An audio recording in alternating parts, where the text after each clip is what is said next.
تمہیں مجھ سے بھلا کیا حاصل ہوتا ہے؟ مجھے اپنی ساری عمر جذبات و احساسات سے لڑتا گزارنا ہوگی، تو میری سزا میں تم کیوں حصے دار بنو؟ اس نے وضاحت کی، یہ بھی تو ہو سکتا ہے کہ میری محبت تمہارے احساسات و جذبات کو بدل دے۔ رضا، کیا تم مجھے اس قابل بھی نہیں سمجھتے؟ آج اس نے لڑنے کی بجائے تحمل سے بات کرنے کی ابتدا کی، تو وہ بھی پرانے تمام رویے ترک کر کے بڑی مروت اور لحاظ سے گویا ہوا۔ محبت کب دل سے جدا ہوتی ہے؟ زمین بنجر ہو بھی جائے مگر کہیں نہ کہیں کوئی کونا ہرا ضرور رہ جاتا ہے۔ مگر میں خود کو تمہارے کیا کسی کے بھی قابل نہیں سمجھتا۔ تم مجھے سمجھنے کی کوشش کرو، تم مجھے سمجھ لو، تمہیں اپنے قابل میں خود بنا لوں گی۔ وہ محبت کا یقین لیے پر اعتماد تھی، اور رضا کئی لمحے تک اسے دیکھتا رہا۔ وہ حسین تھی اور زندگی گزارنے کا سلیقہ بھی آتا تھا۔ تم اچھی طرح سوچ سمجھ لو، زندگی گزارنا بچوں کا کھیل نہیں۔ دن کے معاملات میں سوچنے سمجھنے کی ضرورت نہیں ہوتی۔ ہمارا رشتہ طے ہے اور یہ ازل سے طے تھا۔ تم خود اچھی طرح سوچ سمجھ لو۔ میرا اب بھی یہی جواب ہے، اور ہر گزرتے دن میں میرے فیصلے میں استحکام ہی آئے گا انشاءاللہ۔ وہ تمام نا امیدی، نفرت بھلائے، پھر وہی رمشا جاوید لگی جو ہر حال میں اس کی ذات میں دلچسپی رکھتی تھی۔ رضا کو لگا وہ اس کی محبت کے آگے ہار جائے گا۔ رضا، نویرا تمہاری ذات، احساسات و جذبات کا ایک حصہ تھی اور رہے گی بھی۔ میں اب اتنی بھی بری نہیں ہوں۔ میں تمہیں غلط نہیں کہتی، مگر ساری عمر ایک پڑاؤ پر رکے رہنا بھی عقل مندی نہیں۔ تمہیں زندگی میں اب نہیں مگر کبھی تو کسی نہ کسی سہارے کی ضرورت ہوگی، تو کیا مذائقہ ہے اگر وہ سہارا میں بن جاؤں؟ نویرا تمہاری زندگی کا ایک باب تھا اور اب ختم۔ زندگی گزارنے کے لیے کوئی وجود بہت ضروری ہوتا ہے رضا۔ انتہائی نفرت کے باوجود میں نے کبھی نہیں سوچا کہ میں اپنا رشتہ تم سے ختم کروں گی، اور نہ ہی کبھی ایسا ہوگا۔ رضا نے ایک گہری سانس فضا میں خارج کی۔ میں جو بھی ہوں اور جیسا ہوں، اسی صورت میں برداشت کر لو گی؟ وہ سوال کر رہا تھا، انداز بڑا سنجیدہ تھا۔ ہاں، تم جو ہو اور جیسے ہو میں تمہیں برداشت کر لوں گی۔ محبت کی تھی اور اب بھی ہے۔ جو گزر گیا وہ ماضی تھا، اور ماضی پر ماتم بے وقوف لوگ کرتے ہیں۔ اتنی ٹھوکروں کے بعد اتنی تو عقل آ ہی گئی ہے، اور میں بے وقوفوں میں شمار نہیں ہونا چاہتی۔ اس نے مسکرا کر کہا اور اپنی جگہ سے اٹھ کھڑی ہوئی۔ اور اگر زندگی میں تمہیں پچھتانا پڑا تو کوئی بات نہیں، دونوں مل کر اکٹھے پچھتا لیں گے۔ محبت میں ساتھ نہ دو مگر پچھتانے میں تو ساتھ دو گے نا؟ وہ بالکل پہلے والی رمشا جاوید بنی مسکرا رہی تھی۔ اس کے جواب کی برجستگی بے رضا کے ہونٹوں پر بھی دھیمی سی مسکراہٹ ابھری، اور رمشا کو لگا وہ بالکل ہلکی پھلکی ہو گئی ہو۔ ایک عرصے بعد اس کا دل خوشی سے جھوم اٹھنے کو چاہنے لگا۔ چلو دیکھ لیں گے، آزما لیں گے۔ اپنی ہار کا اعتراف بھی کس صورت میں کیا تھا؟ رمشا کو ایک دم ہنسی آ گئی۔ بے شک آزما لینا، ہم اپنے قول و فعل میں پکے ہیں، اور انشاءاللہ زندگی بھر پکے رہیں گے۔ رضا صرف اسے دیکھے گیا۔ وہ مسکراتی ہوئی اچھی لگ رہی تھی۔ پہلی بار اسے بغور دیکھتے اسے اس کی مسکراہٹ بڑی بھلی لگی تھی، زندگی سے بھرپور۔ رمشا وہاں سے نکل گئی تھی، اور رضا نے صوفے کی پشت گاہ سے سر ٹکا کر آنکھیں موند لی۔ پہلی بار اس نے خود کو پرسکون محسوس کیا تھا۔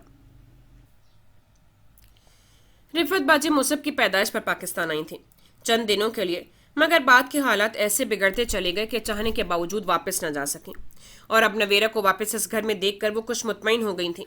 نویرا کی شارق کے لیے بے اتنائی جوں کی تو تھی۔ ہاں، شارق ضرور بدلا تھا، اور اب یقین تھا کہ نویرا بہت دن تک اپنی ضد برقرار نہ رکھ پائے گی۔ شارق کا جو بھی رویہ تھا، اب نویرا کے لیے اپنی ضد اور انا کو پس پش ڈال کر شارق کی طرف بڑھنے کے علاوہ کوئی اور چارہ باقی نہ تھا، اس صورت میں کہ نبیل کے گھر والے بھی شارق سے صلح کر چکے تھے۔ وہ چند دن مزید رکی تھیں، مگر پھر انہوں نے شارق کو کہہ کر واپسی کا ٹکٹ منگوا لیا تھا۔ اس دن انہوں نے واپس جانا تھا۔ ایک دن پہلے ہی جا کر وہ سب خاندان والوں سے ملائی تھیں۔ رات 9 بجے کی فلائٹ تھی۔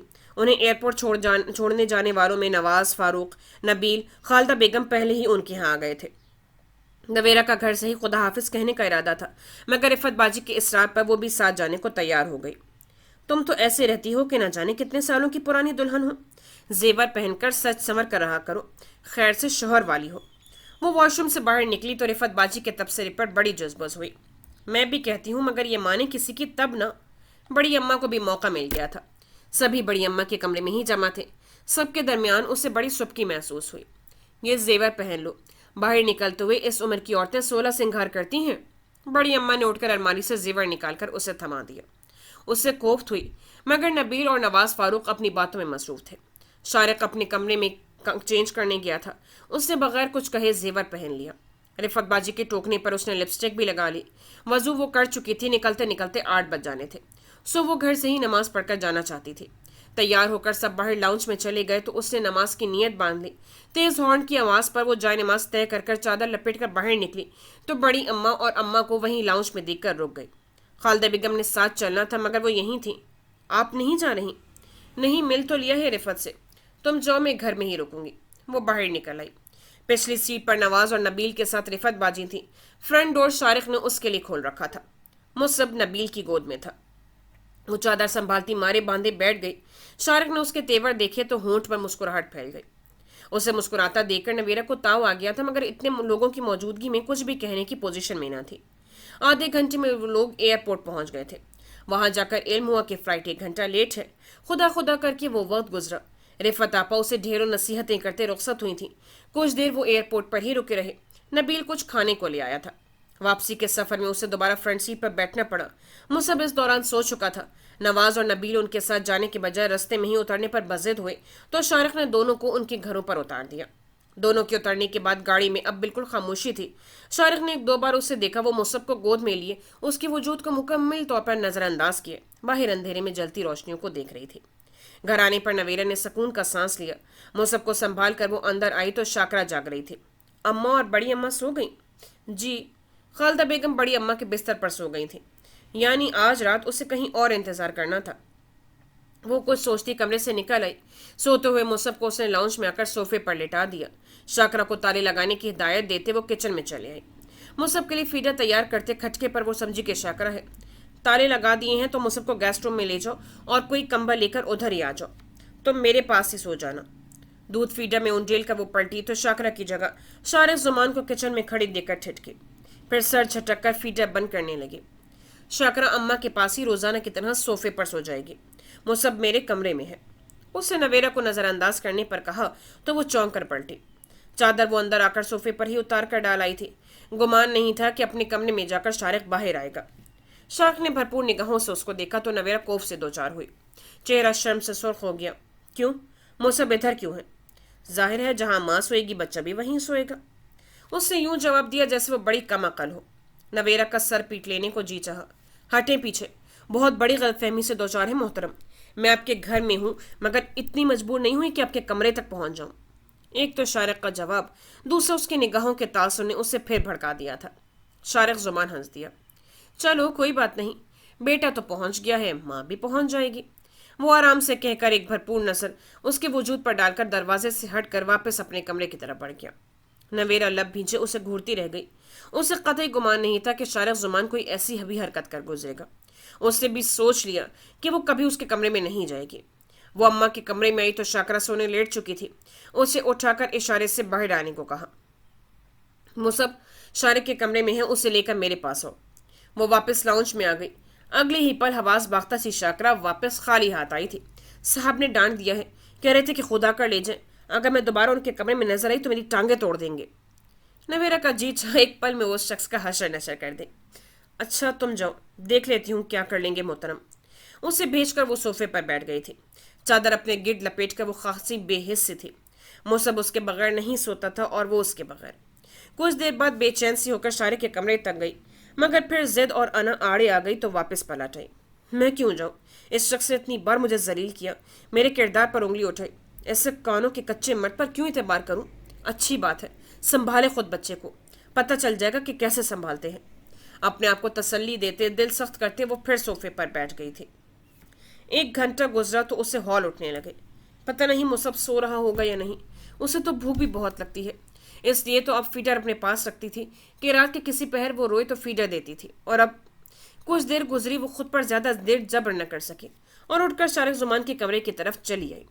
دروازہ اد کھلا تھا، جیسے اسے واقع گمان تھا کہ وہ ضرور آئے گی۔ وہ سختی سے لب پیچھے آگے بڑھی تو مصب کے رونے کی آواز آئی۔ وہ حلق پھاڑ پھاڑ کر چیخ چیخ کر رو رہا تھا۔ رات کے وقت تو اس کے علاوہ کسی اور سے سنبھلتا بھی نہیں تھا۔ نویرہ کو لگا کسی نے اس کے دل کو مٹھی میں جکڑ لیا ہو۔ وہ بے قرار سی بغیر کچھ سوچے بے دھڑک کمرے میں داخل ہوئی۔ شارق نے اسے بازوؤں میں لیے کمرے میں ٹھہلتے اسے بہلا رہا تھا مگر وہ چپ ہونے کے بجائے مزید رو رہا تھا۔ ادھر دیں۔ اس نے فوراً آگے بڑھ کر شارق کے بازوؤں سے بچوں کو لے لیا۔ میرا بچہ، میرا چاند۔ اس نے اسے ایک دم سینے سے لگا کر اس کا منہ چوما۔